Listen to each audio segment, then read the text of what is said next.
ब्रह्मण्यसहस्रनामस्तोत्रम्। ऋषय ऊचुः सर्वशास्त्रार्थतत्त्वज्ञ सर्वलोकोपकारक वयं चातिथयः प्राप्ता आतिथेयोऽसि सुव्रत।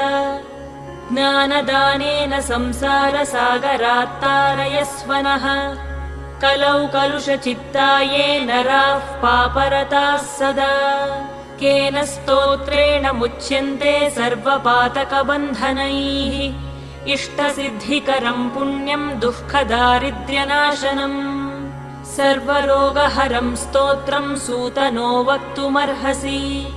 श्रीसूत उवाच शृणुध्वं ऋषयः सर्वे नैमिषारण्यवासिनः तत्त्वज्ञानतपोनिष्ठाः सर्वशास्त्रविशारदाः। स्वयंभुवा पुरा प्रोक्तं नारद